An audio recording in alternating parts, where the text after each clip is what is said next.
रहीम। मेरे प्यारे दोस्तों, मैं आपको बैतुल हिकमा की तरफ से आज अल्कोहल के बारे में कुछ बताना चाहता हूँ, जो हमारे सेकेंड ईयर की केमिस्ट्री का ऑर्गेनिक पोर्शन है।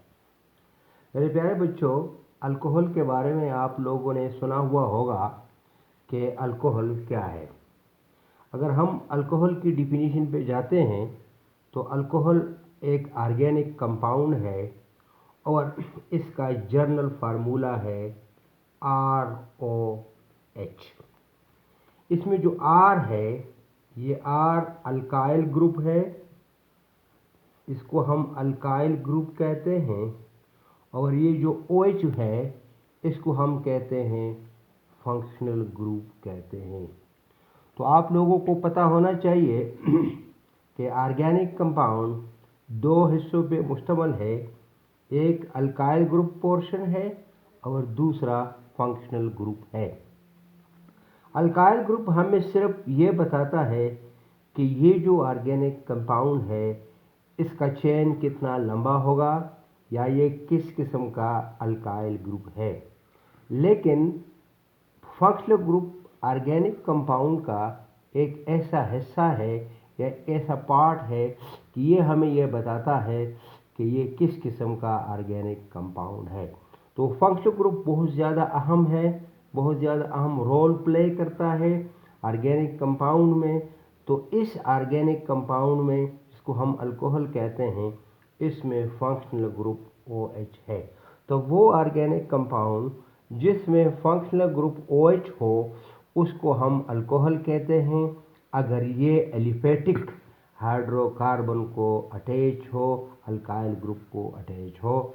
तो इसी तरह ये हमारे पास जो ROH है, तो R हमारे पास CH3 हो सकता है, जिसको हम मीथाइल कह सकते हैं। R हमारे पास C2H5 हो सकता है, जिसको हम इथाइल कह सकते हैं या ये इथाइल कहा जाता है।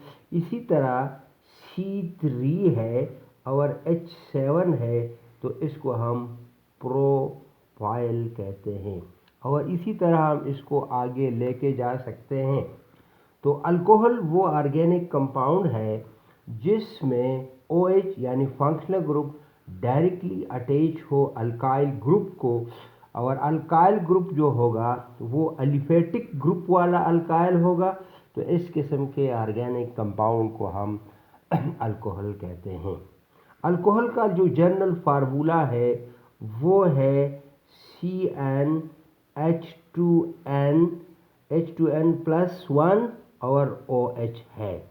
इसमें जो ये CnH2n+1 है, इसको प्यारे बच्चों कहा जाता है, R कहा जाता है। और इसको हम कहते हैं अल्काइल ग्रुप, इसको हम कहते हैं ये अल्काइल ग्रुप है। और ये जो OH का पोर्शन है, ये जो OH का हिस्सा है, इसको हम कहते हैं अल्कोहलिक ग्रुप कहते हैं। ये अल्कोहलिक ग्रुप है और इसका नाम है हाइड्रोक्साइल ग्रुप। इसको हम कहते हैं हाइड्रोक्साइल ग्रुप कहते हैं। तो ये बात क्लियर हो गई है कि अल्कोहल वो ऑर्गेनिक कंपाउंड है जिसमें OH मौजूद हो। अब प्यारे बच्चों, हम आते हैं एक छोटे से दूसरे टॉपिक की तरफ आते हैं, और वो है क्लासिफिकेशन ऑफ अल्कोहल है।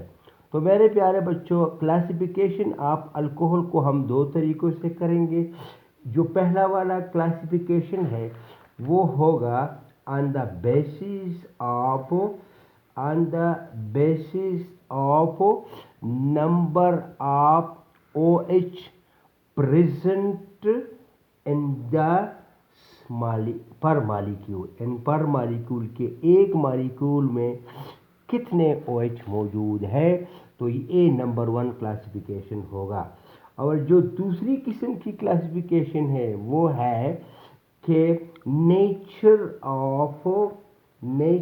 Of carbon atom to which the OH is attached. The OH is attach. तो मेरे प्यारे बच्चों, ये दो किस्म की क्लासिफिकेशन है। पहला वाला क्लासिफिकेशन है on the basis of number of OH present in पर मॉलिक्यूल। मिसाल के तौर पर आपके पास एक ऑर्गेनिक कंपाउंड है जो अल्कोहलिक ऑर्गेनिक कंपाउंड है, जो अल्कोहल के क्लास में आता है। तो अगर इसके अंदर एक OH मौजूद हो, 1 OH प्रेजेंट हो, एक OH मौजूद हो, तो इस किस्म के अल्कोहल को हम कहेंगे मोनोहाइड्रिक अल्कोहल का नाम देंगे। मोनोहाइड्रिक अल्कोहल का मतलब ये है कि पर मॉलिक्यूल इसके अंदर सिर्फ एक OH ग्रुप मौजूद है। मिसाल के तौर पर हम लेते हैं CH3 लेते हैं और इसके साथ हम OH लगाते हैं, तो पर मॉलिक्यूल इसमें सिर्फ एक OH मौजूद है। तो इस वजह से ये कौन से ज़मरे में आ गया? मोनोहाइड्रिक अल्कोहल में आ गया। प्यारे बच्चों, जब हम आगे जाते हैं तो फिर एक और किस्म भी इसके साथ हम लेते हैं, वो है डाईहाइड्रिक अल्कोहल। डाईहाइड्रिक अल्कोहल, तो डाई के मानी है 2 और हाइड्रिक के माने हैं OH, और अल्कोहल ये क्लास आपका ऑर्गेनिक कंपाउंड है। तो मेरे प्यारे बच्चों, इससे पता चल जाता है कि वो अल्कोहल या वो ऑर्गेनिक कंपाउंड जिसके अंदर 2OH मौजूद हो, 2OH ग्रुप मौजूद हो, कहाँ पे मौजूद? पर मॉलिक्यूल मौजूद। एक मॉलिक्यूल में 2OH ग्रुप मौजूद हो, तो इसको हम नाम देंगे डाईहाइड्रिक अल्कोहल। इसको हम नाम देंगे डाईहाइड्रिक अल्कोहल नाम देंगे। और इसके लिए एक और भी नाम इस्तेमाल किया जाता है और वो है ग्लाइकोल। तो डाईहाइड्रिक अल्कोहल को हम ग्लाइकोल का नाम भी दे सकते हैं और ये ग्लाइकोल से भी पहचाना जाता है। मिसाल के तौर पर मेरे पास एक अल्कोहल है, इसका मैं फार्मूला लिखता हूँ CH2, और ये बेटा मैं लिखता हूँ CH2। इस कार्बन को मैं एक OH अटैच करता हूँ, इस कार्बन को मैं OH अटैच करता हूँ। तो ये देखिए एक मॉलिक्यूल है ये एक, और दोनों